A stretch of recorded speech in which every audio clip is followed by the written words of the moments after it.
L'avantage d'acheter ces suppléments chez Popeyes, c'est que, premièrement, ils ne vendent pas juste des suppléments pour la performance à l'entraînement, ils vendent aussi des vitamines, des produits véganes, ils ont toutes sortes d'affaires. Mais ce que je trouve le fun, c'est que quand tu vas en magasin, tu peux goûter avant d'acheter pour t'assurer que tu aimes ça. Il y a un programme de ristourne en argent. Il y a aussi des récompenses à l'achat. Tu peux partir avec des shakers comme celui-là, des T-shirts. J'en ai plusieurs. C'est de la bonne qualité. Il y a des serviettes aussi. Puis, Popeyes, ce n'est pas un magasin qui vend un supplément. Popeyes, ils vendent des suppléments de toutes sortes de marques et ils s'assurent d'avoir les meilleurs prix sur le marché. Allez voir ça.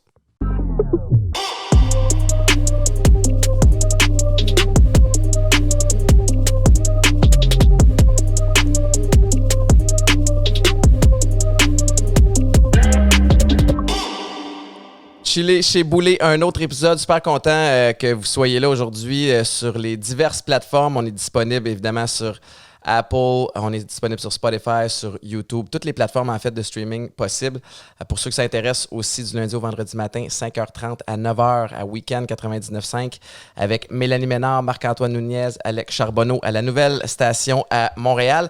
Puis je suis très très fier de vous dire que le podcast est officiellement présenté par Popeyes Supplément. Il y a un lien dans la description pour ceux et celles que ça peut intéresser. Moi, ça me sauve la vie avec la folie de mes journées d'avoir un petit boost au niveau de la supplémentation. Ça m'aide beaucoup.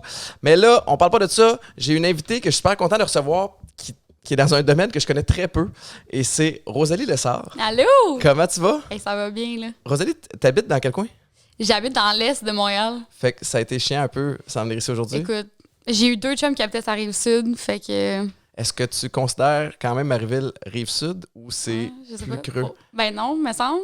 Ben moi, j'aime dire Rive-Sud, mais des fois, j'ai des amis qui me ben, pour moi, la Rive-Sud, ça arrête à Saint-Hyacinthe. Ah! OK. Non? T'as du lousse tu dans ton... Montérégie? Ben moi, je dirais... Je sais pas, en fait. Mais je suis content, que tu sois là. T'es tout feu, tout flamme, là, t'es partout, tes réseaux sociaux pognent au bout, ta chaîne YouTube, t'as du monde qui te suivent. À côté, t'es dans la nourriture, t'es une foodie. Oui. Recettes, comparaison de bouffe. Là, je sais que un de tes vidéos qui a pogné le plus dernièrement, tu comparais la bouffe française à la bouffe québécoise. Exact, avec mon père. Avec ton père. Ouais. Dis-moi, d'où part cette passion-là pour la nourriture? J'aime bien dire que ça part du fait que ma mère ne cuisinait pas. Okay. Ben, pas, ou très peu. Fait que, tu sais, guide alimentaire canadien, là, tu sais, une portion de légumes, viande. Ouais, le fameux triangle. Ouais. Fait que là, tu sais, toute ma vie, j'étais comme, la bouffe, c'est correct, là, tu sais. Puis, à un moment donné, j'ai commencé à sortir dans les restos, puis j'ai fait comme, ah là là là là. Non, c'est pas ça, finalement, là. Il y a bien d'autres affaires. Fait que, vu que chez nous, c'était un peu blend, j'étais maman, ben, j'ai commencé à m'intéresser à la cuisine, à différents ingrédients. Puis là, j'ai commencé à vraiment apprendre on my own comment cuisiner, livres de recettes, émissions. Puis je pense que ça a comme parti de là. Puis tu t'es inscrit aussi à l'école à l'ITHQ? Exact. Ça, c'était en quelle année? Mon Dieu, je suis pourrie dans les années. Mais c'était-tu à tes débuts quand tu as commencé à t'intéresser? Ben, ça fait à peu près 5 ans de ça. OK. Ouais. Ça t'a-tu servi beaucoup? Ou tu sais, parce que t'es... Puis encore une fois, là, puis je te l'ai dit avant qu'on rentre en ondes, je vais avoir probablement des questions vraiment niaiseuses. Je connais pas beaucoup ça, mais tu sais, on pense... Les gens qui sont passionnés en nourriture vont devenir chefs, vont travailler dans des restaurants ou vont devenir Ricardo, tu sais, comme un brand. Puis là, tu sais, toutes sortes de produits. Personne ne va remplacer. T'as raison, ça serait très difficile. Puis toi, t'as poussé le volet numérique que tu fais de très, très belle façon. Merci. Est-ce que l'ITHQ te sert dans ce volet-là? Oh mon Dieu, énormément. Mais tu sais, c'est drôle parce que quand j'ai commencé l'ITHQ, je voulais vraiment faire mon cours de cuisine professionnelle. C'était un cours de 3 ans là, que j'ai fait, fait que c'était un cours vraiment complet. C'est une formation professionnelle, hein, c'est ça? Oui. Puis, ça s'appelle, comment? Formation en cuisine internationale et gastronomie. OK. Fait que, tu sais, c'est ça. C'était un cours vraiment vaste sur la cuisine, mais même dans ce temps-là, je pensais pas travailler en restaurant. Parce qu'en fait, j'ai travaillé en restauration 10 ans, mais j'ai tout le temps travaillé en service. J'ai jamais travaillé de l'autre côté de la force. Puis je sais exactement c'est quoi travailler en cuisine, puis ça m'intéressait vraiment, vraiment pas du tout. J'adore ça et je respecte vraiment le ceux qui travaillent en côté cuisine. pression. C'est des malades mentales. Ben je veux dire, mon Dieu, c'est littéralement de l'esclavage, mais c'est juste que les gens aiment tellement ça, c'est tellement un métier passion, qu'ils sont prêts à endurer pas mal tout. Il y a un gros volet d'équipe là-dedans pour ceux qui travaillent dans la cuisine. Tu sais, c'est comme t'as le chef qui est les sous-chefs. Tu sais, c'est un peu l'armée-ish. Mais tu sais, moi, c'est plus les conditions de travail que la job en tant que telle. C'est les heures de fou. Tu sais, tout le temps travailler la fin de semaine, tout le temps travailler les fériés. Tu sais, travailler dans la chaleur. Soirée week-end, là, c'est ça? Ouais, c'est ça. Tu sais, Noël, puis ces affaires-là. Là. Fait que... ça pour dire que j'ai jamais voulu travailler en restaurant en tant que tel. Je voulais... En fait, à la base, je voulais me partir un service traiteur. Chose qui n'est pas arrivée. Puis ça faisait peut-être 1 an que j'allais à l'ITHQ, puis j'ai fait comme... J'ai tellement de knowledge que j'ai le goût de partager que je me suis dit, ben pourquoi pas, je vais me partir une chaîne YouTube, mais tu sais, c'était vraiment pas dans l'optique que ça devienne ma carrière. Puis j'ai juste commencé à avoir du fun, à faire des recettes, à donner des trucs. Puis à un moment donné, j'ai un peu comme trouvé ma formule. Puis je me suis vraiment comme dédiée 100% là-dedans. Puis ben à un moment donné, c'est quoi cette formule-là? Dans le fond, quand le monde me demande « Ah, qu'est-ce que tu fais sur YouTube? Tu fais des vlogs? » Là, je suis comme... Avant, j'avais pas de réponse. Avec ce ton-là, évidemment. Oui, tout le monde parle comme ça, évidemment. Puis, j'avais jamais de réponse parce que je fais quelque chose qui est pas nécessairement comme un trend ou un... Fait que j'ai décidé d'appeler ça du divertissement culinaire. Ouais. Fait que, basically, ça veut dire que je divertis les gens avec de la bouffe, mais sans nécessairement leur apprendre quelque chose. Ouais. Puis... Ça, c'est ma formule que j'ai trouvée. Puis il y a les vidéos comme celui avec ton père où là, tu testes des trucs. Mais en même temps, j'imagine que les gens ressortent de là quand même avec des trucs qu'ils ont envie d'essayer ou des infos que tu leur as partagées quand même. Ou c'est juste l'espèce de passion contagieuse que tu penses que tu transmets? Je pense que c'est surtout du divertissement. Je pense que le monde qui m'écoute, c'est pas nécessairement dans le but d'apprendre quelque chose, mais plus de se divertir, là, comme toutes les autres formes de divertissement, la télé, tu sais, je veux dire, YouTube, TikTok, Instagram, c'est l'équivalent de la télé, de la radio, des journaux, des magazines. T'étais-tu une des premières à faire ça en nourriture? Tu sais, à un moment donné, il y a comme YouTube est devenu populaire, où on commençait à en entendre parler un petit peu, puis là, ça a comme pris une coche de plus, puis là, t'avais plein de YouTubers qui ont popé dans toutes sortes de sphères différentes. Y avait-tu déjà du monde dans la sphère bouffe foodie? Ben, mettons, il y avait Marie-Lou, le 3 par jour. Il y avait une de mes amies, Martel, qui en faisait aussi un petit peu. Je connaissais aussi une autre fille qui était plus dans la nutrition. Mais tu sais, personne qui faisait, mettons, qui divertissait avec de la bouffe. C'était plus, tu sais, Marie-Lou a fait du format classique, un peu qu'est-ce qu'on voit à la télé, de recettes. Fait que je dirais que non, il y avait personne vraiment qui faisait ça. Parce que ça existe. Genre, je veux pas dire que je suis une pionnière, là, c'est vraiment pas ça, mais c'est juste qu'au lieu de divertir avec d'autres choses, ben je divertis avec de la bouffe. Là. Qui est ta passion. Qui est ma pas mal l'avenue pour les jeunes qui écoutent, là, qui veulent se partir des chaînes YouTube, là, souvent qui se forcent une espèce d'expertise à quelque part. Comme vous dites, juste avec ce qui est bon. Puis ce qu'on aime des gens aussi, ce qui est le fun sur YouTube, c'est que tant mieux si tu connais la nourriture, mais les gens adoptent aussi ta personnalité. Oui. Je pense que c'est même 100%. Ça plus, c'était ton attitude au-delà de tes aptitudes. Vraiment. Tu publies à raison de combien de fois semaine? Avant, dans le fond, je publiais une vidéo par semaine. Après ça, j'ai descendu à 2 vidéos par mois. Parce que plus le temps montait, plus avançait, plus je mettais d'efforts, de temps, d'animation, de montage. Fait que ça devenait comme trop pour en sortir une par semaine, ça avait juste plus de sens. Puis avant la pandémie, j'ai fait un burn-out. Puis après ça, j'ai fait une dépression post-burn-out. Fait qu'après ça, j'ai arrêté pendant 8 mois. Puis là, je viens de recommencer. Puis je me suis pas donné de nombre de vidéos qu'il fallait que je fasse par mois ou par peu importe, parce que je voulais pas me mettre cette pression-là, mais je voulais recommencer doucement. Fait que là, en ce moment, j'en fais vraiment une quand tu le sens. Le cœur m'en dit. Fait que là, tu sors de cette période un petit peu plus dark là. Ouais. Comment, t'es-tu à l'aise qu'on parle de ça? Parce que vraiment, moi, ça me parle ça beaucoup. Là, je sais pas si tu sais, mais je suis passé par des bouts rough. Moi, c'était peut-être plus lié à la consommation puis aux commotions cérébrales, mais c'est parti de où? Est-ce que tu es allé, t'as-tu fait une thérapie? T'as-tu fouillé pour savoir d'où ça partait? Ouais. Ben, en fait, je sais, tu sais, parce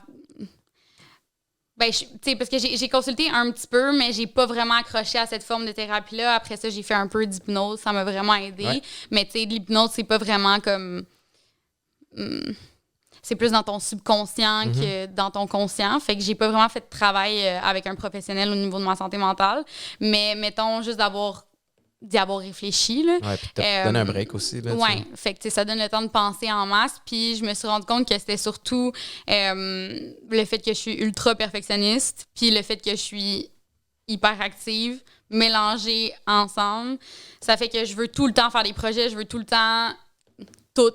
J'ai tellement d'une créativité intense, allumée, que c'est ça, je bouillonne tout le temps dedans. Fait que ça fait que je me porte plein de projets, puis j'ai bien du fun, sauf qu'à un moment donné, ben, les projets, c'est pas juste ça, la vie. Ouais. Puis tout ce que je faisais du matin au soir, c'était travailler. Puis tu t'en rends pas compte quand t'es travailleur autonome, puis je sais pas si tu peux relate, mais comme t'as l'impression que tu peux travailler tout le temps parce que c'est le fun ce que tu fais. T'es comme, c'est pas une job. Je suis pas au bureau comme 40 heures semaine. Ouais. Fait que, tu sais, j'ai pas à me plaindre. Là, genre, je fais juste des affaires que j'aime.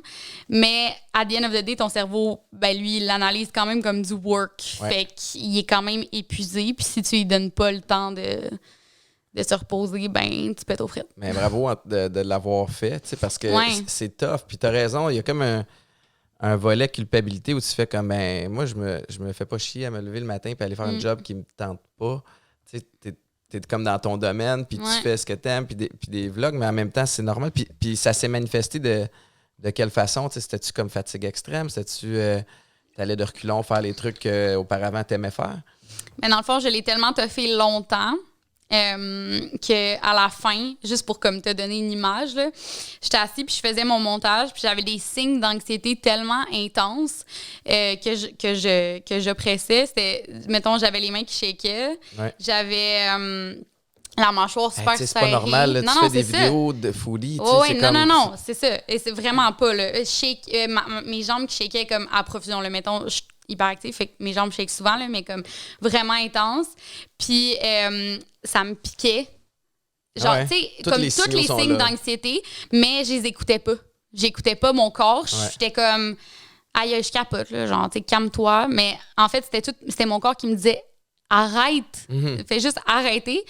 Puis je l'écoutais pas jusqu'à temps que tu sais, je perde vraiment comme tous les spectres de ma vie sains. Fait que tu sais, m'entraîner, tu sais, la vie sociale, faire à manger. Je me faisais même plus à manger moi-même, tu sais, j'avais même pas le temps. Puis il me restait juste comme la job. Puis à un moment donné, j'étais plus capable de travailler. Littéralement, mon cerveau ne voulait plus fonctionner. Puis j'ai juste eu pas le choix, dans le fond, d'arrêter. Puis après ça, il fallait que je réapprenne, littéralement, je niaise vraiment pas, à tout faire. Ouais. À vivre. Parce que j'avais oublié comment faire pour me lever, me faire à déjeuner. Sans toujours penser à, OK, j'ai à l'affaire à filmer. C'était vraiment comme si j'avais eu un accident puis que j'avais perdu l'habilité de savoir comment fonctionner. Puis t'as-tu trouvé ça tough? Ça a-tu pris du temps, tu sais, comme réapprendre ça? Oui. Ça a pris du temps, là. Ça a pris, c'est ça, là, ça a pris à peu près 8 mois, là. Wow. Ouais. Puis là, ça fait combien de temps que tu reviens tranquillement? T'es-tu... Ben là, je suis quand même solide, là. Ouais. Je me suis fait vraiment des bases solides, une bonne routine, tu sais, pas travailler la fin de semaine, chose que j'avais pas faite depuis comme 6 ans. Ouais. Tu sais, je travaillais tout le temps 7 jours semaine, fait que juste ça fait toute la différence. C'est ça, c'est la question que j'allais te poser. C'est, tu sais, la Rosalie d'avant versus maintenant. Bon, tu te mets moins de pression sur le calendrier de publication, tu travailles pas les fins de semaine. T'as-tu amené d'autres choses dans ta routine? T'as-tu... Ben, tu sais, j'ai fait ça lentement, mais sûrement. Au début, parce que je suis TDAH, dans le fond, fait que j'ai vraiment de la misère à me structurer dans ma tête. Fait que je me suis dit, si je suis pas capable de me structurer dans ma tête, ben il faut que je me structure d'une autre façon. Ouais. Fait que je me suis dit, je vais le structurer comme quand je travaille, mais pour ma vie. Pour ta vie. Fait que je me suis fait une liste, puis je me suis fait une liste des 5 choses, mettons, que je voulais accomplir dans ma journée, soit pour le travail ou pour moi-même.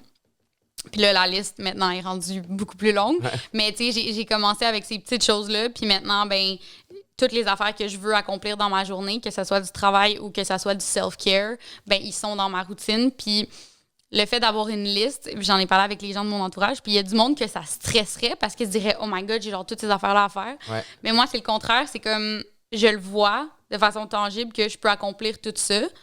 Puis j'ai pas besoin de me casser la tête à me dire c'était quoi que je voulais faire déjà? Je suis rendue où? Donc, la liste est là. Elle est là. Ouais. Fait que pour moi, ça m'apaise vraiment mentalement d'avoir cette liste-là. Fait que ça, c'est une des habitudes que j'ai adoptées pour m'aider. Ça me parle parce que t'es-tu TDAH? Tu parlais d'hyperactivité. Moi, je le suis. Puis c'est un peu la même chose. J'ai une to-do list. Puis des fois, c'est facile pour moi. Je commence quelque chose.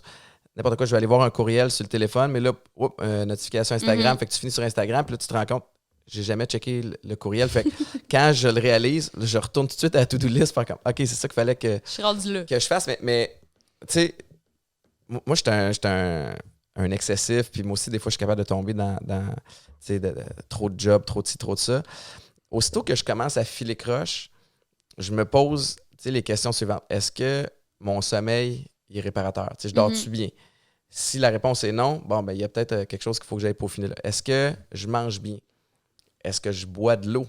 Boire de l'eau, des fois, on oublie. Tu as mal à la tête dans la journée, tu te dis, je vais prendre des Tylenol. Mais tu n'as pas bu d'eau de la journée. Des Tylenol, ça ne t'aidera pas plus. Ouais. Fait que cette espèce de checklist-là, puis est-ce que j'ai fait de l'exercice où j'ai pris de l'air dans les dernières 24 heures? Fait que si tu as dit non à une de ces 4 questions-là, avant d'aller, je ne vais pas dire consulter, mais avant d'aller prendre des pilules, avant d'aller comme revirer le monde à l'envers, commence par t'occuper de la base. C'est un petit peu ça que moi, j'essaie de faire. Parce que le dénominateur commun des périodes où je vais bien, je ne sais pas pour toi, mais il faut que j'aille une discipline de vie, puis il faut que je sache ce que j'ai à accomplir. Quand je suis un peu plus errant, ben là, souvent, c'est là que je me plante, puis que là, j'ai de l'anxiété parce que je me couche le soir, puis j'ai pas l'impression d'avoir fait grand-chose. Pourtant, j'ai été occupé. Je comprends 100%. Fait que, puis là, t'as le livre Survivre en appart, recette facile que tu as lancé il y a 2 ans. Ouais. Comment ça se passe, ce projet-là de livre? Ben mon Dieu, il est fini, là, dans le sens que ça a été... c'était quasiment genre dans le pic de mon moment où j'avais trop d'affaires. Là. J'ai acheté un duplex, il y avait les rénaux de mon duplex, j'avais ma chaîne YouTube, Instagram, j'avais des contrats externes là, à mes réseaux sociaux, plus j'avais le livre, puis... j'ai pas eu beaucoup d'aide, mettons, pour mon livre de ma maison d'édition. C'était vraiment comme... Mettons, c'est moi qui ai écrit toutes les recettes de A à Z, c'est moi qui les ai testées de A à Z, c'est moi qui ai écrit les textes. Tout sauf les photos, là, quasiment, tu sais. Ben, c'est ça, même les photos, c'est moi qui ai fait la DA, tu sais. Fait que, genre, tu sais, c'est ça, c'était très intense. Mais je suis vraiment fière du résultat final. Je pense que c'est vraiment un beau livre pour les gens, justement, qui partent en appart. Ça s'appelle Survivre en appart parce que c'est comme fait pour les gens qui n'ont pas nécessairement des bases en cuisine. Ça pourrait être bon, même si je suis pas en appart, je pourrais m'en servir, je pense. Ouais. T'as-tu fait la tournée des salons du livre? Là aussi, là? Je vois que c'est quand même, tu sais, avec les Éditions de l'Homme, qui est une super bonne boîte. Oui, vraiment. Puis oui, j'ai fait la tournée, mais à la fin, elle a été cancellée à cause de la pandémie. Ouais. Fait que j'ai pas pu la finir. Puis en plus, j'ai aussi manqué le Salon du livre de Montréal, puis j'allais le faire l'année d'après parce que j'étais en Thaïlande. Puis ben là, il y a eu la pandémie, fait que je l'ai pas fait. T'étais à Thaïlande pour décrocher, pour... Non, ben dans le fond, c'est mon amie Elisabeth Rioux, je sais pas si tu la connais, mais elle m'avait invité... c'était un voyage d'influence pour Oaxaca, sa marque de maillot. OK. Ouais. Est-ce que tu penses, tu sais, que... T'as quel âge, si c'est pas indiscret? 28. T'as 28, tu sais, t'es toute jeune, là, mais est-ce que tu penses que les réseaux sociaux ont joué de quoi dans ton... Tu sais, dans l'espèce de pression que tu t'es mis, ou tu sais, il y a comme une... Il y a comme une proximité avec les gens qui est vraiment le fun, où, tu sais, quand tu te mets à publier des trucs, ils aiment ça, ils se nourrissent de ça, dans ton cas, littéralement, parce qu'on parle de bouffe, mais tu sais, comme... Puis là, quand tu te mets à moins publier, tu te sens-tu mal face à eux, tu sais? Je te dirais que moi, je le vois vraiment comme une business. Tu sais, quand le monde, quand je parle avec des entrepreneurs, souvent, il faut que je leur explique que les réseaux sociaux, c'est une business. Ouais. Mais je pense que ça me mettait de la pression comme n'importe quel autre business, dans le sens que tu as du succès, puis ben, tu veux garder ce succès-là dans ta comme business. Comme t'atteins un plateau, puis là, tu veux pas retomber, tu sais. Ben, c'est ça. Ben, en fait, tu sais, quand j'ai vraiment arrêté, là, j'étais vraiment à mon pic. J'étais à mon top. J'avais vraiment des statistiques. Mais c'est parce que c'est ça, c'est que les statistiques étaient tellement bonnes que tu te dis, mais ça peut pas rester là. Genre, c'est impossible, c'est trop intense, c'est trop. Fait que ça joue vraiment dans la tête. Mais je pense que c'est un peu la même chose que si j'avais une compagnie de bouteilles d'eau puis que j'en vendais des chiffres par rapport, je ferais comme à un moment donné, ça va crash, là, ça n'a pas de sens, là, ça ne peut pas continuer de même tout le temps. Là. Ben, c'est ça, ben, c'est que c'est des up and down, mais on dirait que quand tu es high en estime. Ben oui, c'est un podcast. Mais je sais pas si tu comme quand t'es vraiment high, ben quand ça redescend, ça fait ultra mal. Ouais. Fait qu'on dirait que je dreadais vraiment ce moment-là où ça allait redescendre. Fait que on dirait que j'ai comme ben ça a comme bien tombé que j'arrête comme ça. Oui, ça l'a redescendu, mais c'est un peu à cause de moi. Genre. Ouais. Ouais. J'ai une question personnelle par rapport à qui vient de moi. Là. Demande-moi tout. Mais il y a tu sais, les YouTube, les Instagram ont un algorithme. Moi, je choisis de publier souvent sur Instagram parce que c'est celle que je préfère le plus et que je trouve la plus facile. Pour plusieurs raisons. De un, ça me permet d'intégrer des fois des partnerships, des partenariats, sans que ça devienne juste une plateforme de publicité. T'sais. Fait que j'ai du perso, j'ai du professionnel. Une fois de temps en temps, j'ai un partenariat. Fait que je me mets comme souvent de la pression de publier une fois par jour. Mais c'est arrivé souvent, des fois que le soir, j'ai une journée, des meetings, des trucs pour les projets, puis que je fais comme « Ah shit, j'ai pas publié », tu sais. Puis là, j'essaie de fouiller vite pour une photo. Tu sais, parce que souvent, ce qu'on entend, c'est « Ben si tu publies pas pendant un bout, tu vas tomber dans l'algorithme, tu n'auras pas les mêmes chiffres. » Toi qui viens de repartir après un bon break, est-ce que tu sens ce volet-là? Oui, mais il y a une grosse différence entre une journée puis 8 mois. Oui, j'avoue. Fait que, tu sais, moi, je te dis, une journée, ça fait aucune différence dans l'algorithme. Là. Aucune.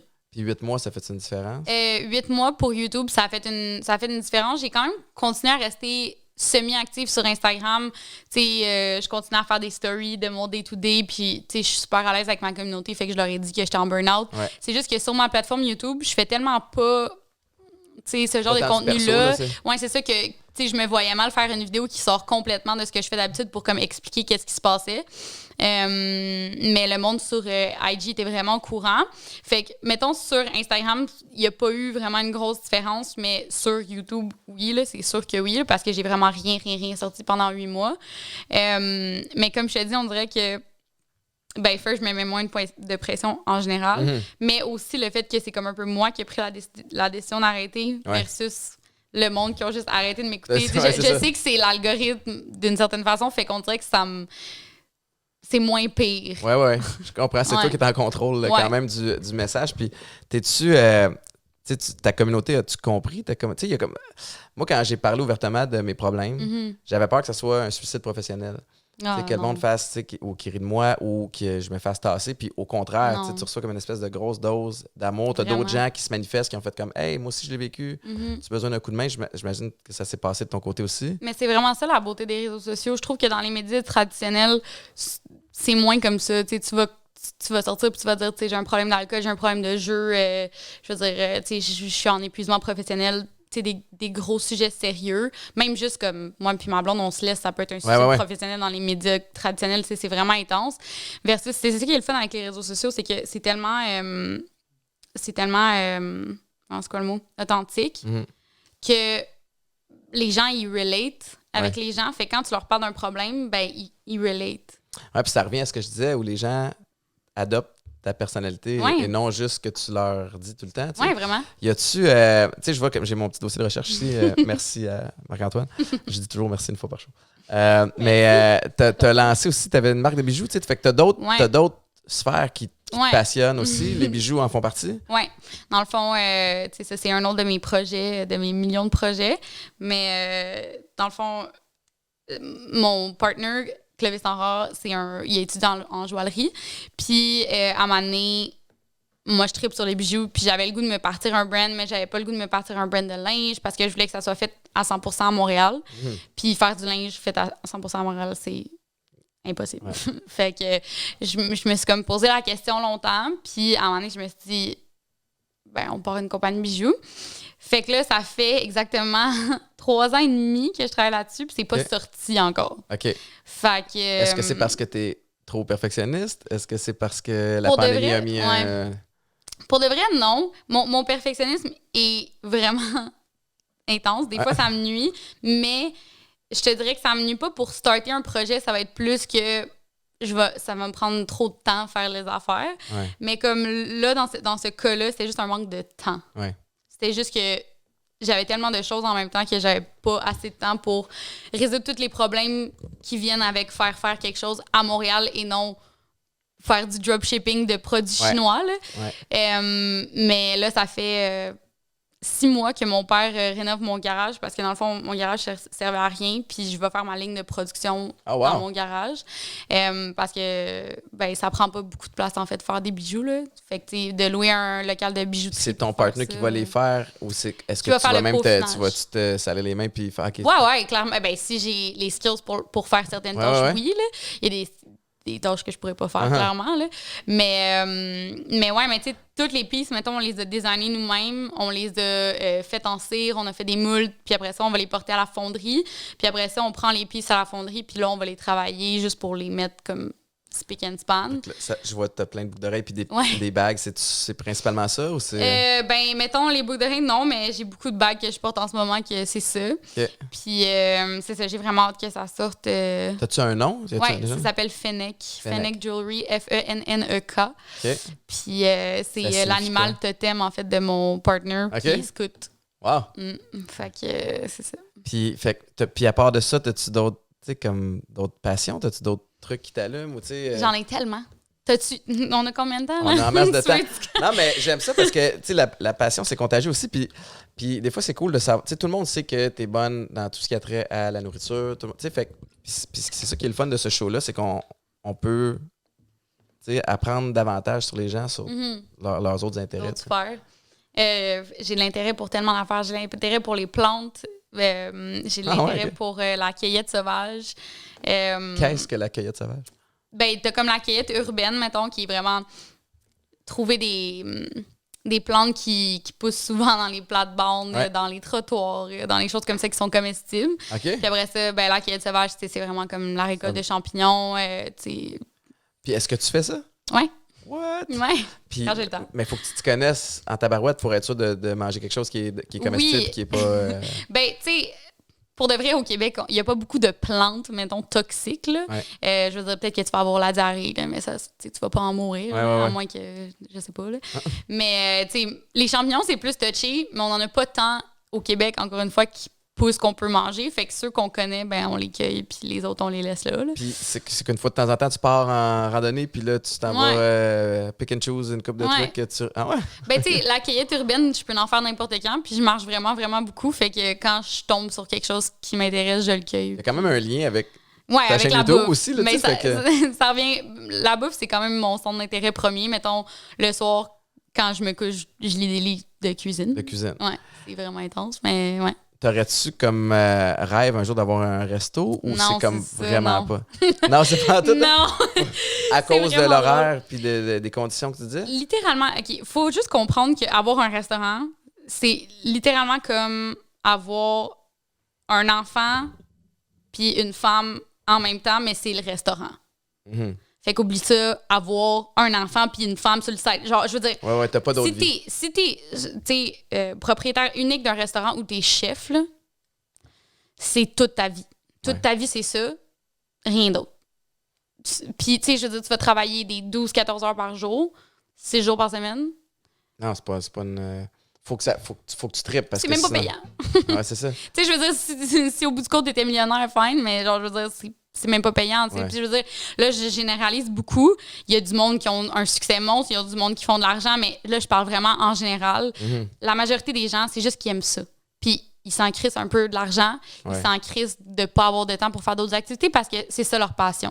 Fait que ça, c'est des gens pour qui ça fonctionne. Mais tu sais, moi, mettons, j'ai tellement de passion, j'ai tellement d'autres centres d'intérêt que s'il fallait que je fasse ça 24 heures sur 24, ben je me claquerais un autre burn-out. Ouais, c'est ça. C'est sûr. Ça serait pas plus avancé. Non, pas tout. Est-ce que c'est-tu ton burn-out, cette dépression-là, qui t'ont fait réaliser ça ou c'était déjà clair dans ton esprit? Oh, ouais, non, c'est clair dans mon esprit depuis, même avant que je fasse l'ITHQ, j'ai vraiment jamais voulu avoir un restaurant. Tu sais, j'ai des bons amis à moi qui en ont des restaurants, puis tu sais, même si c'est du monde passionné, même s'ils aiment ce qu'ils font, puis c'est rough, c'est ainsi, là, avec la pandémie, COVID, en plus, c'est juste ridicule. Là. Ça a juste rajouté une couche de plus à quel point c'est difficile la restauration. Mais tu sais, c'est ça, mes amis, mettons, ils en mangent. Moi aussi, je fais des blagues de papa. Mais, puis, il reste qu'ils trouvent ça extrêmement difficile. Non, puis il y a un volet aussi où on aspire tous à avoir une vie équilibrée, là, où à tout le moins, écoute, puis je me ferais à chaque fois que je parle d'être équilibré parce que je suis tout sauf équilibré. Mais tu sais, d'avoir une qualité de vie aussi qui te permet, OK, on travaille fort, mais on peut en profiter aussi quand c'est le temps. Puis clairement, ben, je regarde mes amis en restauration là, présentement, puis ils ont très, très peu de temps, puis sont à bout de souffle. Mais moi, je fais le calcul vite, là, tu sais, comme ta dépression, ton burn-out, c'est arrivé en pleine pandémie. Oui. Tu te fais capoter. Non. C'était fucking nice. Ah oui, ça fait du bien? Ben ouais, parce que littéralement, la pandémie m'a comme sauvé la vie, là, parce que first, j'avais vraiment l'opportunité de rien crisser chez nous. Puis, tu sais, veux pas, je suis une bête sociale, là, fait que je suis tout le temps sortie, je suis tout le temps au resto, je suis tout le temps dans les bars. Fait que ça m'a permis de me concentrer sur moi puis de faire comme OK, non. Tu sais, j'avais pas de distraction qui faisait que je pouvais pas penser à ce que je vivais. C'est confrontant aussi. Oui, c'est vraiment confrontant, mais en même temps, c'est un travail nécessaire. C'était ultra tough. C'était vraiment, vraiment tough, mais maintenant, ça va vraiment mieux. Là, moi, ça m'a aidé dans le. Ben, premièrement, moi aussi, je suis quelqu'un qui avait de la difficulté à dire non. T'sais, fait que, par exemple, Étienne, il y a tel événement pour telle affaire, puis je m'en sac. Mais j'ai la soirée de libre dans l'horaire. Bon, ben, oui, OK. T'sais, si c'était libre dans l'horaire, j'avais tendance à dire oui.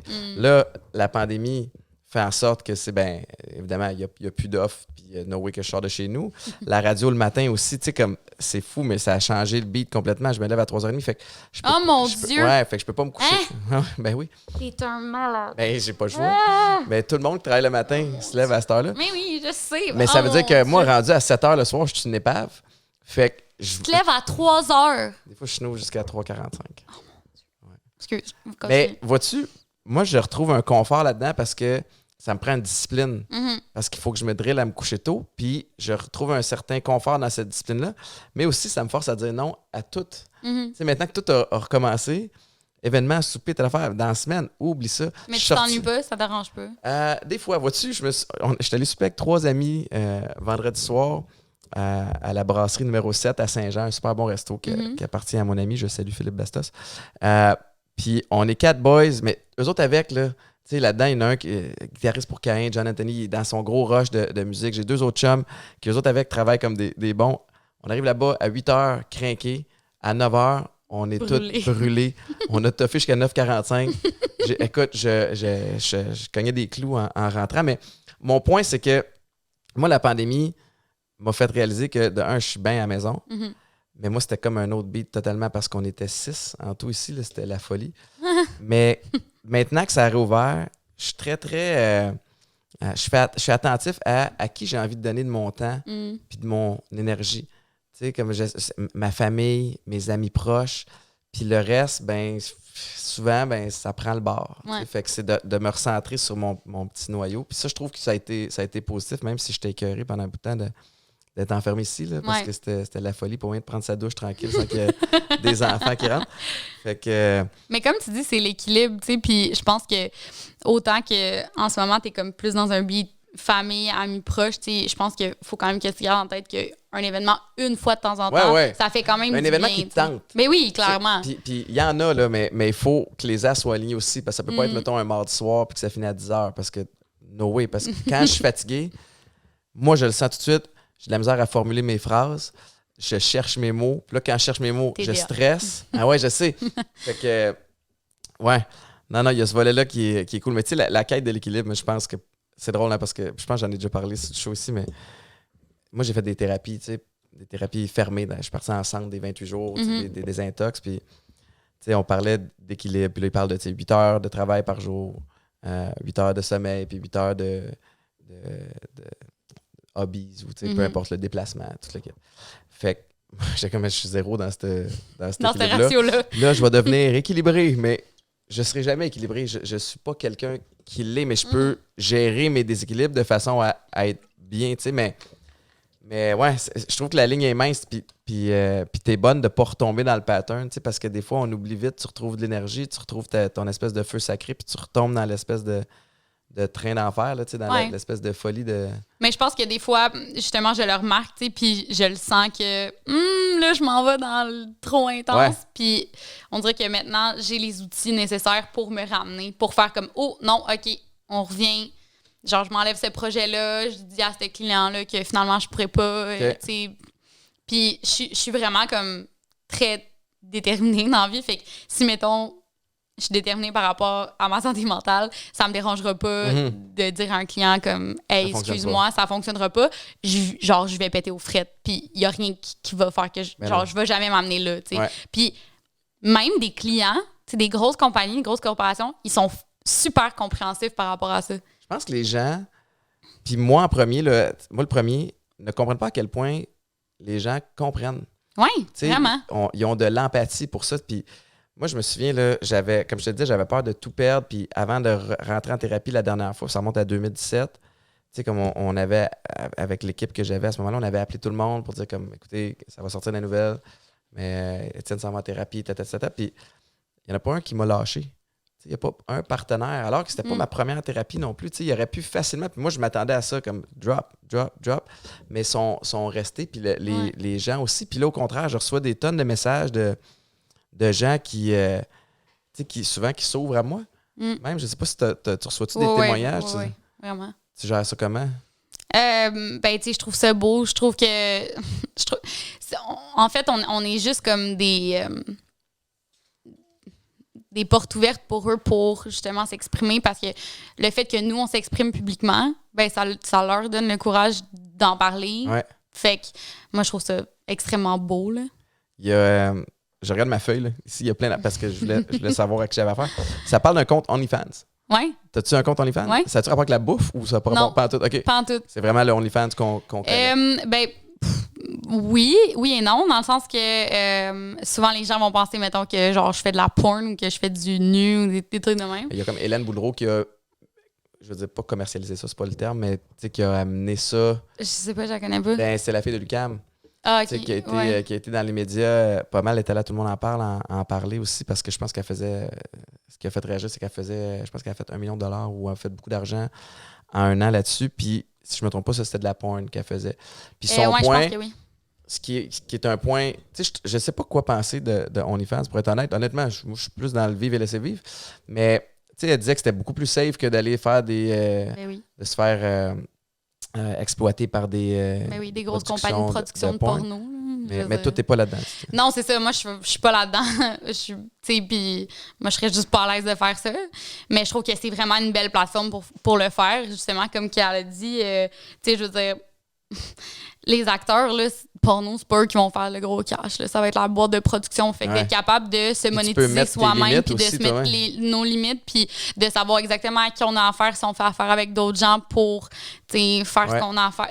Je veux dire, t'es vraiment en contrôle de la situation, puis le monde, at the end of the day, c'est toi qui veux le voir naked. Fait que, c'est comme le fun que c'est toi qui as le plus gros bout du bâton. Là, c'est normal. Hein. Fait que, mais moi, mettons, pour mon contenu, c'est vraiment plus du contenu explicite, mais je fais pas de nu complet. Okay. Fait que c'est juste que sur mes plateformes de base, je suis vraiment pas là-dedans. Puis j'ai quand même ce côté-là de moi qui est plus explicite. Fait que je reste dans mes limites. Mais il reste qu'il y avait quand même une certaine demande pour ça, même si c'est pas du nu, même si c'est pas de la porn. Ouais. Il y a du monde qui disent « Ah ouais, pour de vrai, le monde sont en train de payer pour ça. » Puis je suis comme... Oui. C'est ce que tout le monde qui a un compte OnlyFans, ce que tout le monde dit. Là, j'avais reçu Lisande Nadeau puis Claude Bégin quand ils étaient ensemble dans le temps, puis c'est ça, on a parlé avec Claude, puis Claude s'était parti en OnlyFans aussi. Je sais pas si. Je savais pas que Claude aussi s'en était parti. Ah ouais, puis tout le monde, je pense que toutes les femmes au Québec ont eu cette réaction-là, puis probablement beaucoup d'hommes aussi. Mais tu sais, il y a le volet où, t'as raison, tu sais, la plus belle affaire là-dedans, c'est que c'est toi qui traces tes limites, puis c'est toi qui fais l'argent. Par contre, il y a le volet, puis là, je vais peut-être sonner super papa, mais moi, j'ai 2 petites filles. Une qui a 7 ans, l'autre qui a 2 ans, fait que c'est dans des années. Mais si un jour il m'arrive et il me parle de OnlyFans, qu'est-ce que tu dirais à des jeunes filles qui pensent se lancer là-dedans? T'sais? Mais je pense que si, mettons, t'es proche de tes filles puis qu'ils se partent un OnlyFans, tu vas un peu le voir venir. Ouais. Tu seras pas comme surpris que... Je veux dire, il faut quand même que tu aies un certain côté provocateur ou explicite ou je veux dire, ça va avec la personnalité des gens aussi. Là. Puis moi, personnellement, je vois rien de mal là-dedans à tous les niveaux. Même le monde qui font de la porn trash sur OnlyFans, ça me dérange absolument pas. Ouais. Je trouve que c'est la meilleure plateforme pour faire ce genre de choses-là parce que tous les autres sites, de Pornhub, de tous les sites de porn accessibles. J'ai jamais entendu parler. Non, je ne connais pas ça. Non, personne ici, parfait. Mais tous ces sites-là sont accessibles pour tous. Fait que, c'est pas nécessairement du monde de 18 ans. Il y a eu des poursuites même à cause de gens qui s'étaient retrouvés sur Pornhub ou les autres puis qui n'avaient pas... qui n'étaient pas d'accord, qui n'avaient pas donné leur accord pour ça. Mais tu sais, mettons, moi, mon OnlyFans, j'ai un crochet bleu à côté comme sur Instagram qui dit que c'est vraiment moi. Puis s'il y a quelqu'un qui essaie de se faire passer pour moi, ils vont l'enlever, tu comprends? Okay. Puis tu peux pas mettre du contenu qui est pas de toi-même sur OnlyFans non plus. Ouais. Fait que, tu sais, ça fait du contenu vraiment clean, là, tu sais. Je veux dire, clean dans le sens, il y a pas genre de monde qui se font exploiter, il y a pas de monde qui font leak des affaires. Puis tu sais que tout le monde sur la plateforme a 18 ans et plus. Parce que, en fait, toutes les photos que je mets sur OnlyFans, je pourrais techniquement les mettre sur Instagram. Peut-être qu'il y en aurait certaines qui se feraient enlever. Mais techniquement, il n'y a pas de nudité complète. Fait que techniquement, je pourrais les mettre sur IG, mais moi, je veux pas que ma communauté de 18 ans et moins ait accès à ça. Je trouve que ça n'a pas sa place. Fait que moi, je trouve que OnlyFans, c'est vraiment la plateforme parfaite pour ça. Alors qu'il y a beaucoup de gens qui utilisent tout le reach qu'ils ont sur Instagram, Facebook pour driver le monde sur OnlyFans. Toi, tu le fais de quelle façon? Tu le fais de façon naturelle? Ou? En fait, j'en ai pas parlé beaucoup. Ça s'est fait vraiment organiquement, dans le sens que j'en ai parlé 2 fois sur Instagram, je pense, en story. OK. Puis ça a fait boule de neige. Ouais, c'est ça. Puis je l'ai mis dans mes liens YouTube, comme j'ai dans la description des vidéos, j'ai plus de moi, puis j'ai mon compte Instagram, puis j'ai mon OnlyFans aussi. Fait que si le monde il tombe dessus. Il y a comme un mot d'eux, là. OnlyFans avait annoncé qu'ils lâchaient puis je pense que le monde a tellement réagi qu'ils ont fait comme son revenu sur leur décision. Ils ont vu, c'est la fin. S'ils font ça, c'était la fin de la plateforme. Fait qu'ils ont fait... Parce qu'elle sert à quoi d'autre, mettons? C'est-tu... Il y a vraiment du monde... Pour de vrai, il ne faut pas penser que OnlyFans, c'est juste ça. Moi, ça donne que... C'est ce sujet-là qui attire beaucoup l'attention aussi. Oui, clairement. Puis, je veux dire, on comprend tout pourquoi. Mais il y a vraiment du monde qui font juste du contenu... exclusif, ouais. Un peu comme Patreon. Oui, vraiment comme Patreon, vraiment. Ou du contenu juste plus trash, mais pas nécessairement nu. Ça peut être justement là, des podcasts sur des affaires qui se disent pas vraiment. Juste du monde qui ont le goût de parler d'affaires un peu plus trash ou... je sais pas, de la taxidermie. Je dis n'importe quoi, là, mais tu sais, genre, de voir comment dépecer un animal, parce que clairement qu'il faut que tu apprennes à faire de la taxidermie quelque part, puis tu mets pas ça sur YouTube, parce que tu vas le faire. Tu vas te faire flaguer, c'est sûr. Non, mais t'as raison. Ouais, c'est ça. Il y en a pour tous les goûts. On dirait que, tu sais, il y a quelques années, on avait Facebook, Twitter. Mm-hmm. Bon, moi, j'ai encore un compte Twitter. Je t'avoue que j'ai commencé à décrocher il y a quelques années parce que je trouve que c'est vraiment l'espèce de paradis pour les trolls, puis s'envoyer promener. Ouais. Facebook, je trouve, vieillit un peu. Puis en fait, écoute, moi, j'ai... La moyenne d'âge, c'est dans 50 ans. Ouais, mais en fait, c'est que chaque réseau social vieillit. C'est des cycles. Moi, écoute, j'étais à l'université. Quand j'ai embarqué sur Facebook, c'est en 2005. Puis ça prenait une adresse courriel qui finissait par EDU. Ça prenait... fallait que tu aies un compte. Il fallait que tu sois universitaire. Ouais. Puis après ça, ils l'ont ouvert à tout le monde. Mais là, ma mère est rendue sur Facebook. Puis là, tu sais, ça shift. Il y a Instagram qui est arrivé. Mais là, même Instagram aussi commence à vieillir. C'est quoi le... Tu sais, t'es-tu sur TikTok? est-ce que tu es sur Snapchat, ces affaires-là? Est-ce que tu es Snapchat, c'est vraiment à réussi. l'affût de toutes les nouvelles Mais plateformes? on n'a pas le choix, là. Je veux dire, c'est notre métier là, Ouais. d'être sur les différentes plateformes. Mais en même temps, tu sais, si j'avais pas accroché à TikTok, j'aurais pas fait de contenu. TikTok, tu peux perdre un temps fou là-dessus. Ah, Mais TikTok, même, c'est incroyable. ça se peut pas, tu sais, comme J'adore TikTok. Instagram, j'essaye vraiment le plus possible. Tu sais, tout ce qui me tue d'Instagram, je passe sur plein de Vas-y. tangentes, mais Instagram, pour moi, ce que j'aimais, c'est que je me log, je mets une photo, j'allais se vivre. Une fois de temps en temps, je vais regarder les commentaires, je réponds, c'est réglé. Ce qui me tue à cette heure des réseaux sociaux, c'est que c'est des systèmes de messagerie maintenant. Fait que là, des fois, mes amis, au lieu de me texter, ils vont m'écrire par Messenger ou vont m'écrire par Instagram. Fait que là, je finis par, comme tabarnane, je finis par faire un temps fou, passer un temps fou sur Instagram alors que je suis pas en train de consommer du contenu. Tandis que TikTok, mais là, c'est facile de tomber dans le pattern. Je l'ouvre, puis des fois, tu fais comme, man, ça fait 37 minutes que je regarde des vidéos de chats puis de gens qui se pètent la gueule. C'est vraiment addictif. C'est magique. Ils ont tellement trouvé une formule qui fonctionne, là. C'est incroyable. Leur algorithme est Ouais, puis out il est of comme this favorable aussi, tu sais, pour les gens qui commencent aussi. Oui. Là, tu sais, t'es comme pas perdu dans la masse. On dirait que non. ça fonctionne Tu peux, bien, mais tu peux trender même si t'es personne. puis, vu de l'extérieur aussi, tu sais, moi, bon, Instagram, tu peux le monétiser, tu sais, avec des partenariats. Et YouTube, même affaire. Facebook, non, même affaire. YouTube, pas même affaire. YouTube, tu peux littéralement générer un revenu Ouais, à partir de la plateforme. de la plateforme, oui. Mais je C'est parle, ça. tu peux faire des intégrations Oui, commerciales. oui. Je trouve que TikTok, puis c'est là qui gagne. Moi, en tout cas, j'ai pas encore saisi la façon de faire des intégrations commerciales sur Ben, TikTok. y en a puis plein. Il y en a-tu plein? Ouais, il y en a plein. Il y en a autant que sur Instagram. Ah, ben, Caroline fait un bout, j'ai pas fait un tour là-bas. mais en fait, c'est que je trouvais ça le fun. C'est que t'allais là, puis t'étais comme pas tant bombardé de pubs puis Mais je trouve d'intégration. que, Ils le font peut-être de façon plus Ouais, slick, tu sais. c'est plus ça. C'est que, tu sais, veux pas, c'est toutes des vidéos. Fait que souvent, le monde va avoir quelque chose d'intéressant à dire, même si c'est une pub. Ouais. Fait que, je te donne un exemple. C'est clairement pas pour toi que ça s'adresse. Mais je fais en ce moment, je fais un reel qui est comme un TikTok, là. Puis c'est pour Nivea. Puis c'est un body wash. Puis en Je gros, pensais que t'allais dire un shampoing. Body wash, je pourrais quand même l'utiliser. Le oui, shampoing serait plus ça s'appelle difficile. Fresh Blend. C'est fait à base de fruits. Mais, OK. Puis, ben c'est ça. En gros, mon idée, c'était de me faire du body painting. OK. Fait que, c'est tout au complet. Fait que le thème de la vidéo, en fait, c'est moi qui se fais faire du body painting, mais je prépare ma peau avec le nettoyant. Ouais, tu ouais, comprends? ouais. Fait que c'est comme intégrer le produit, mais d'une façon où, même si c'est une pub, ben, tu veux voir le résultat final parce que, en fait, C'est ce qui intéressant. est intéressant, c'est le body painting. Ouais. Tu comprends? Mais ça, c'est comme un peu, je trouve, la seule façon de faire de la pub Mais sur les c'est réseaux une sociaux. façon là. créative. Mais vois-tu, combien de temps ça te prend? J'imagine que c'est pas toujours pareil, mais pour élaborer un plan comme ça, tu sais, parce que pour ceux qui le savent pas, on va se faire contacter par des agences ou des compagnies directement des fois.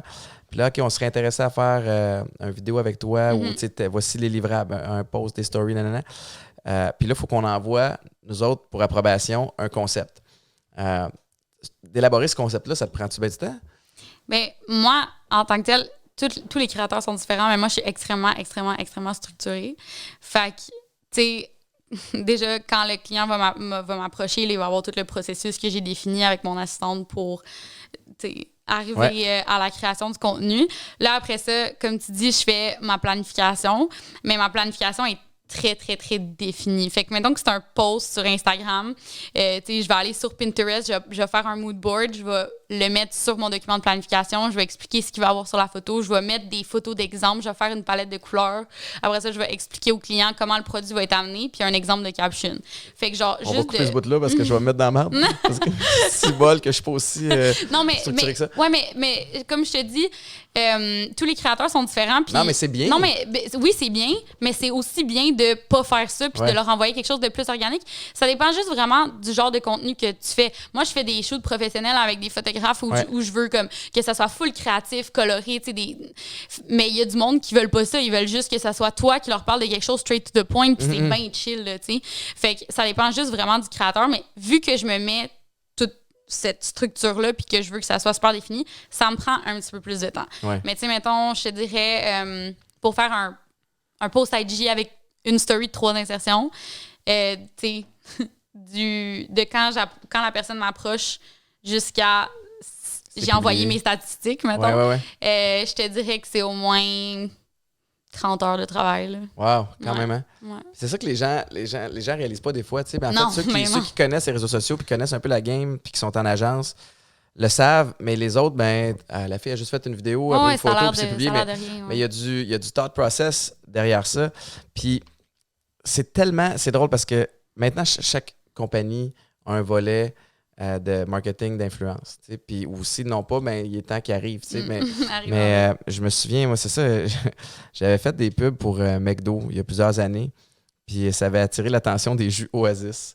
Puis ils m'avaient contacté en disant « Hey, on veut faire le même genre de pub web, de pub réseaux sociaux avec toi. » Puis ils voulaient me payer avec des jus.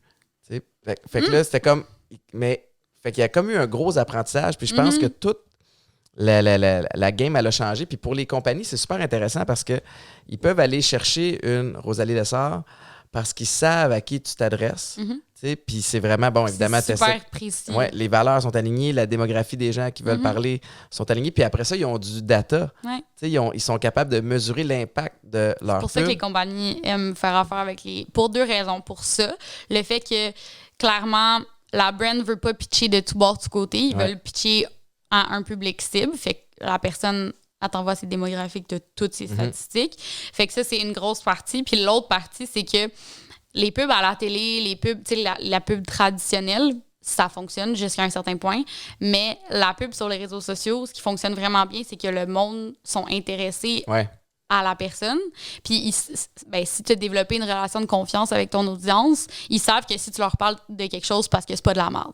C'est ça. Parce que si tu, en tout cas, si tu respectes en tant que créateur, tu vas demander un échantillon, tu vas faire des recherches sur c'est qui la compagnie, c'est quoi leur valeur pour être sûr que ça fit avec toi. Ça arrive de faire des erreurs, là, mais ça arrive de faire des erreurs, là, je veux dire, ça m'est jamais arrivé, puis je n'ai pas d'exemple en tête non plus. Non, mais il n'y a personne qui est à l'abri, là, tu sais. Non, c'est ça, ça peut arriver, là. Je sais pas qu'il y ait un dirigeant d'une compagnie qui fasse un scandale, puis tu t'es associé à cette compagnie-là il y a une semaine, mais clairement, tu pouvais pas savoir, là. Mais ça fait que ta communauté, ben, ils sont vraiment plus réceptifs qu'un billboard. Oui, puis billboard, en fait, c'est... Tu sais, nous autres, les chaînes de radio, les chaînes de télé sont capables de savoir précisément qui les écoute à quel moment. Puis après ça, ils relayent ça aux entreprises. Tu sais, mais moi, je trouve... précis. Ben, c'est ce que je pense aussi. La télé, je veux dire... Ils sont pas en train d'espionner le monde. Puis billboard, encore moins. Ben non, c'est ça, c'est le monde dans leur char. Là, puis, fait que c'est plus ciblé, c'est mieux ciblé, puis c'est encore plus, en fait, moins cher que de payer. Tu sais, payer un billboard, c'est des dizaines de milliers de dollars. Ben c'est ça. Puis, tu sais, je veux dire, la personne, tu sais, toi, t'es une compagnie, tu vas faire affaire avec un créateur, le créateur fait tout pour toi. Tout. C'est intéressant. Littéralement, la personne, tu sais, t'as pas besoin de développer de concept, t'as pas besoin de booker des photographes, des coiffeurs, des maquilleurs, à pu finir. Non, ton marketing est quasiment fait de ce côté-là. Mais c'est ça. Tu sais, je veux dire, tu payes vraiment pour un full package. Fait que oui, au bout du compte, ça te coûte rien comparé à faire une vraie pub. Puis, tu vas avoir une super bonne répercussion. T'as-tu souvent du back and forth, genre, OK, on aime ça, mais faut que tu fasses un reshoot parce qu'il y a des petits bugs. C'est arrivé une couple de fois, mais c'était très rare. Là. C'est tout le temps des affaires de légal. C'est jamais des affaires parce que je fais approuver tout mon concept. Fait que ça sera pas une affaire de concept, mais à un moment donné, c'était pour une bouteille de champagne, puis je l'avais pris dans un bar où il y a un signe très reconnaissable dans le bar. Puis la compagnie était comme, mais on vend pas la bouteille dans ce bar-là, fait qu'on peut pas, genre, va falloir que tu re-shootes. Ça, c'était un des exemples, mais c'était pas de leur faute, de ma faute, c'est juste circonstanciel. C'est un hasard. T'as-tu d'autres projets de livres, tu sais? Non. C'est genre... Parce que tu sais que le processus avait été tough. C'est drôle? Ça? Non. Non, c'est ça. Non, mais pour de vrai, je niaise, c'est parce que ça a été vraiment difficile. Puis comme je te disais tantôt, c'est dans une période vraiment, vraiment intense de ma vie. Fait que j'ai pas super bien vécu l'expérience parce que c'était tellement de job. Mais tellement de job, là. Puis si je refaisais un livre, tu sais, je m'arrangerais pour le faire avec des gens, le déléguer. Ben, c'est parce que j'ai une idée en plus là, pour un livre, mais je suis juste pas prête à m'embarquer là-dedans. C'est trop de job. Chaque projet requiert du temps. Puis quand quand tu t'embarques dans un projet, ben sans le savoir, t'en refuses d'autres, tu sais. Ouais. Parce que tu peux pas mettre le temps sur les autres. Déjà, t'as ta compagnie de bijoux. Aujourd'hui, une journée, ça ressemble à quoi? Une journée dans la vie de Rosalie Lessard? Ben, ce matin, je me suis levée, j'ai fait ma routine du matin qui est comme bien-être, méditation, marche, déjeuner. Puis après ça, je me suis assise devant mon ordi, j'ai fait tous mes courriels, j'en avais 96, donc c'est long. Après ça, je réponds au monde sur OnlyFans parce que sur OnlyFans aussi, un des avantages, c'est que le monde peut te parler directement. Okay. J'avais 136 messages. Dis-moi, à quel point c'est des messages weird? Pour de vrai, pas tant. OK. Le monde pense vraiment que ça va être comme soit dégradant ou lourd ou genre weird. Le monde sont bien normal. OK. Tu sais, il y en a là, des fois, mais tu fais ha ha ha. Parce qu'il y a des messages weird sur Instagram puis sur Facebook déjà. Mais en tout cas, je sais pas si c'est mon audience, là, mais genre, moi, je reçois pas de dick pic, je reçois pas genre de. Moi non plus. C'est une bonne nouvelle. Mais c'est pas vrai. Sur OnlyFans, je reçois des dick pics, là, mais tu sais, il y a des filles, c'est comme un fléau là, sur Instagram, ils reçoivent juste ça. Là. Mais je pense que justement, Parlons ça part. des dick pics. Ouais, tu veux qu'on en parle? Qui trouve ça beau, un pénis, tu sais, que dans un dick pic? Sérieusement, je m'excuse, mais il faut que ouais. Ben, mettons, ça t'est déjà arrivé d'ouvrir un dick pic et faire comme wow? C'est ça beau, mettons, de recevoir une photo de vage en gros plan, non sollicité, d'une fille dans sa salle de bain avec genre son déo qui traîne à terre. Moyen, pour vrai. C'est ça, pas moyen. tant. Non. Pas de contexte, juste un gros vage. Fait que ma question est la Genre. suivante. Puis on pourra pas y répondre, mais c'est la réflexion que j'ai. Oui, Marc-Antoine, j'en parle. Je t'ai cœuré, montée de lait. What the fuck? T'envoies une photo de ton pénis. Est-ce que tu l'envoies parce que tu penses que ça va plaire ou est-ce que tu l'envoies parce que t'es un petit peu twisted puis tu veux choquer? Je pense que tu veux que la fille, elle regarde ton pénis. Mais qu'est-ce que tu t'attends comme réponse? Rien. Tu veux juste que la fille, elle regarde ton pénis. Tu veux C'est juste tout. penser dans ta tête, elle a Mon vu ma pénis. dick. Elle sait qui est mon pénis. OK. Ouais. Puis ça les turn C'est on. tout. Tu penses que ça finit là? Je pense que c'est vraiment ça. Parce que clairement, il envoie pas ça pour que la fille fasse comme Dans les nice one. That's right. Dans les statistiques de gens qui ont envoyé des dick pics, quel est le pourcentage de retours qui ont eu genre wow, on se 0,1. rencontre-tu? Puis c'est des jokes. C'est sûr que c'est jamais arrivé. Genre, non. Impossible. Non. OK. Montée de lait terminée. Mais surtout non sollicité. Je veux dire, si, mettons, tu sais, je sais pas, là, ton chum, tu dis genre... Ouais. Genre, ça, c'est pas pareil, là. Mais moi, je serais pas game d'écrire genre hey, veux-tu que je t'envoie une photo de ma graine? Comme ça se demande bizarre. Mais à ta blonde? Faudrait qu'elle me le demande. Oui. Si elle me le demande, ben je vais m'organiser. c'est Mais déjà là, ça serait comme OK, je m'organise comment? Pourquoi? Au vrai? Ben, quel angle je vais prendre pour que ça soit Quelle encore plus lumière? avantageux? Jamais tu de sais? flash. Jamais de flash. Lumière naturelle. Ouais. Propre. Est-ce que j'ai un objet pas loin pour que ça soit à l'échelle, pour qu'elle comprenne que. Ben, je pense qu'elle sait déjà, Ouais, là, t'as mais... raison, c'est mon point. Quoique, des 6 fois, enfants plus tard, avec, donc 4 avec enfants plus 3 tard. enfants à temps plein, À si, trois. des fois, c'est je loin sais. d'un souvenir. Ouais, c'est ça. Aïe. Fait que les messages sur OnlyFans sont pas si faits. C'est bon. Ils sont pas si pires. C'est bon à savoir. Ils sont pas si pires. Le monde est vraiment fin. Je pourrais partir un OnlyFans Ouais, avec je vais m'abonner. nu, mais toujours caché par des sacs Bugatti. Penses-tu qu'Andrew, mon partner, il triperait? On va lui demander. OnlyFans, édition 22. Pas fou. Ou des casques de foot, tu sais, toujours. Anyways. Rosalie, y a-tu d'autres choses qui s'en viennent dans ta vie personnelle, professionnelle? Y a-tu des trucs que tu veux plugger? Non, vraiment, non. Non. Genre, à chaque fois que le monde me dit, genre, tu veux-tu plugger, je suis comme, ben, Chris, il est checker. Si ça fait des YouTube, Instagram, Ouais, TikTok, OnlyFans, si vous avez 18 ans et plus. Juste si vous avez 18 ans et plus. Puis, mais merci tellement. Merci à toi. J'espère avoir rien oublié. Non. Mais t'es bon, t'es vraiment bon. sympathique, t'es fine. Merci. T'es fine. Ben, c'est l'objectif, hein, quand tu fais le show chez vous. Oui. Faut que tu sois pas pire. Ben, il y en a qui sont moins bons. Ah ouais, ben, j'apprécie beaucoup. Puis je vais te suivre assurément. Puis je vais essayer d'aller chercher ton livre All right. Les survivre en appart parce que je pense que je pourrais peut-être gagner des points à la maison avec les enfants et avec ma blonde. Merci beaucoup. Je te souhaite bonne chance pour la suite. Merci tout le monde d'avoir écouté. Je rappelle encore une fois les messages habituels. Le podcast Chili chez Boulet est disponible sur toutes les plateformes de streaming. Il y a aussi notre site web chilicheiboulet.com. Week-end 99.5 avec Mélanie Ménard à tous les matins, 5h30 à 9h du lundi au vendredi. Es-tu fine, Mélanie? Elle était Elle a carrément. l'air tellement fine. Puis, OK, on en profite, OK? Ouais, juste... Mélanie, je le savais pas, c'est une des filles les plus travaillantes que je connaisse. Ah ouais? Elle est ultra méga préparée, ultra méga compétitive et elle est wild. Tu sais, comme juste, elle est tellement allumée. Moi, je trippe à faire de la radio avec elle parce que Ce que je veux pas devenir jamais dans la vie, là, c'est un animateur formaté. Ouais. Bonjour, reste en ligne, tu gagnes un ouais. T-shirt. Ouais, OK, prochaine tune. Elle, là, est tellement wild, à part de tous côtés, que ça me garde toujours sur le qui-vive. Puis c'est hot. des journées où je suis flat, tu sais, pour de vrai, comme ce matin, j'étais un petit peu plus flat, mais je peux pas me le permettre avec elle parce qu'elle est à ce niveau-là. Fait que si je suis pas à ce niveau-là avec elle, je suis le chaînon faible, puis je suis trop compétitif pour accepter d'être le chaînon faible. Fait qu'on a vraiment un bon show le matin pour vrai, puis ça revient à la discipline de vie pour être bien dans sa peau. Fait que voilà. Mais bref, encore une fois, merci aussi à Popeyes qui est notre nouveau commanditaire. Le show est propulsé par eux. Allez voir le lien dans la description. Rosalie, merci infiniment. Merci. Ciao, ciao. Bye.